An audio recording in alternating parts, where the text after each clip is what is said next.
Hey there, everyone. It's Kelly from Kelly's Astrology here. Welcome. Here I've got a video today that's got 3 tips for working with this Scorpio new moon or solar eclipse. So I'm going to get the chart for the eclipse up on the screen. But before I do, I'll take you through very briefly what these 3 tips are, and then we'll get the chart up and we'll talk about it a little bit more. So in case you don't know, there is a solar eclipse, a new moon eclipse in Scorpio happening on Tuesday, the 25th of October, around 2 degrees of Scorpio. So my 3 tips for that eclipse. First one is look back to go forward. The second one is uncertainty is a clue to slow down. And the third one is emotions are everything. And we'll put the chart up and I'll explain where I'm getting those points from astrologically and what we can kind of do to navigate this solar eclipse in Scorpio. Just before I do, I want to make sure you know about my astrology membership offering, which is a monthly resource provided to members that will help you time your life with astrology. So if you're interested in having more astrology in your life, if you're interested in understanding the astrological weather day to day and week to week, I'll invite you to pop over to my website, kellysastrology.com. You can get there via the link below and check out the membership offering, and maybe you'll join us and I'll see you inside the membership. All right, so back to this solar eclipse in Scorpio. So first of all, let's do a quick breakdown. A solar eclipse always happens at a new moon, which means the sun and moon are conjunct in the particular sign that they're in. In this case, they're conjunct at 2 degrees Scorpio, and you can see that they're near the south node. So this is a new moon south node eclipse, or we could say it's a solar eclipse that is on the south node. So our first point actually has to do with that south node. Look back to go forward. And there's actually 2 astrological reasons why I'm saying, even though this is a new moon, we have to go back before we can go forward. So, typically a new moon is about beginnings. It's about fresh starts. It's about initiating a new undertaking. But this new moon eclipse is near the south node.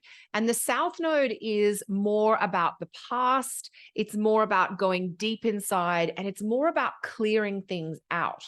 So in fact, it may be that you have to empty out something, or you have to step away from something before you can move forward. You might have to close something down or finish something off or clean something up. If something's been a bit messy, it's been lingering, not just for a day or 2, but for weeks and maybe even for a couple of months, we need to clear. So this solar eclipse is excellent for purging, for detoxing, for decluttering. And the idea here is that we have to look back before we can go forward. So we have to deal with all the stuff that we've accumulated and get rid of that. And that stuff could be physical objects if you need to purge your home. It might be emotional stuff, congestion inside you emotionally or energetically, things from the past that are stuck inside you, affecting you, that maybe you know about or maybe you don't know about. So some release, some healing, letting go, closure, acceptance, forgiveness, whatever it is that's relevant for your situation.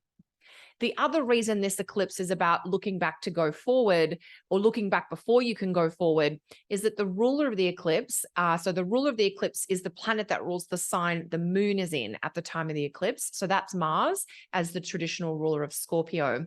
Mars is in Gemini, but about to go retrograde. So Mars itself is about to go backwards before it goes forward in a few months' time.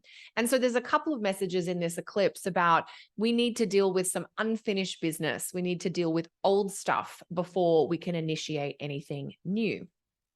So that's our first tip. We need to look back to go forward. We need to think about emptying out. We need to think about closure and completion. So even though it's a new moon or solar eclipse, the presence of the south node is a clue that we need to clear, let go, release. It's also a caution that this eclipse might kind of drain or deplete our physical vitality as well. So we need to keep that in mind. The second point, that uncertainty is a clue to slow down, comes from the eclipse ruler Mars, moving back or about to move back into that square aspect with Neptune. So even though the eclipse is happening over here in Scorpio, it is being guided by and informed by what's happening with Mars as the ruler of the eclipse. So with Mars in the station condition and going back to square Neptune, there is this sense of a lack of clarity, the fogginess of Neptune, not being able to see clearly or get the information you need to make the right plan. And those are all clues that we need to go more slowly. We need to take more time, that this isn't a time to push or rush or try and do things quickly. So slowing down, feeling your way, getting in touch with your insides rather than the heady brain of Mars in Gemini. We need to come into the sensory, subtle realms of the body with that Neptune in Pisces aspect there to the eclipse ruler Mars.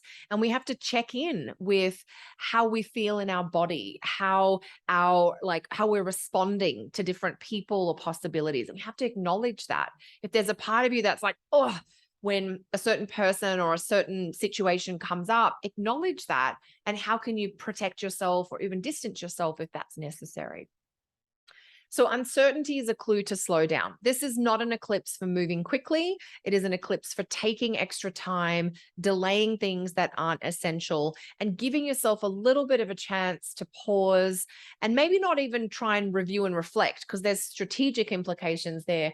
We're just pausing. We're just setting things down for the moment. We're just not perhaps doing the thing now, and we're just not quite ready to do the thing yet. The third tip is that emotions are everything. And in some ways, that's maybe kind of a no-brainer, but I think it's always good to explore. This eclipse is happening in a water sign, Scorpio. And so that's going to highlight our feelings and our emotions. And it's going to highlight Scorpio types of feelings, which are very deep, very private, and very well protected or defended. So in Scorpio, we kind of really hold on to our feelings. We know what they are. Sometimes we know why they're there. Most of the time we know what they are, but we're really kind of like, these are the feelings, and we can get stuck in them. And so with this eclipse having that purgative south node releasing quality, it's a chance to let go some of those emotions or feelings that we've been really strongly connected to for such a long time. So emotions are everything. The eclipse is happening in a water sign. But also remember, at a solar eclipse, it's the light of the sun that is eclipsed or blocked, and it is eclipsed or blocked by the moon. And so here we see the moon taking prominence over the sun, which is another clue that our emotions and our feelings are what's coming up. Remember that an eclipse is kind of an interruption of a normal rhythm or pattern. And it's the kind of interruption that takes away a bright kind of solar conscious light and instead evokes that subtle kind of awareness of the unconscious. So things that are normally stuck in the shadowy corners in our psyche and inside us that we don't look at or don't pay attention to, they are able to be interacted with and explored during this eclipse. So emotions are everything. And this eclipse might give you an opportunity to connect with or understand a feeling or emotion that's been inside you for a long time that you didn't know was there, or you didn't know how much it was affecting you.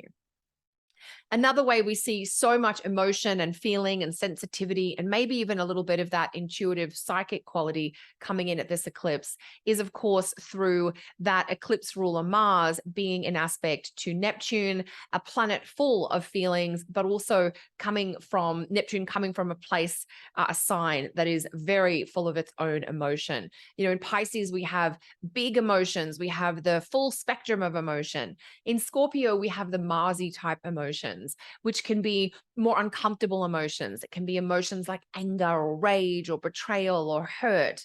And we need to sometimes be aware when we have those emotions, so they're not turning toxic inside us, or they're not negatively affecting us without our knowing about it.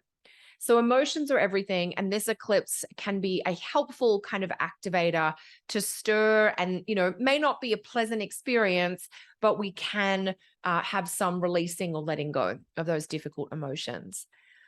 All types of eclipses are not great for major undertakings. And so, you know, perhaps there's a little bit of healing or reflective work that you might do, or release work through the eclipse, but gentle is always best.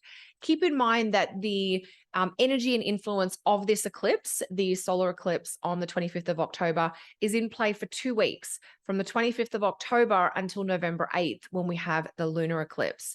So a lot of the themes that I've talked about, the things to be doing, we don't necessarily do them on the day of the eclipse. I would give it about 48 hours, let the moon move through the entire sign of Scorpio.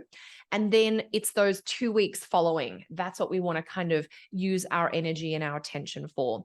So we want to wait until the moon has passed through the eclipse zone and come into the next sign around Sagittarius. So we want to stay quiet, kind of low key, very mellow through the eclipse itself. And then as the moon comes into Sag, a couple of days after, we can get into the healing and the releasing and the looking back to help us go forward, the dealing with unfinished business, the making sure we're moving slowly. So not just on the day of the eclipse, but for the 2 weeks after. And that taking that time to acknowledge and express your emotions, even if the only person you can express your emotions to is yourself, just, have that sense of dialogue with yourself. And that's what we're doing in that 2-week period. So that's it from me, team, for now. A few tips for navigating and exploring and working with the energy of this solar eclipse, new moon eclipse in Scorpio on October 25th. And if you do want more astrology like this, tips on timing your life with astrology, I hope to see you in my membership soon. And you can find out more over at kellysastrology.com. Until then, take care.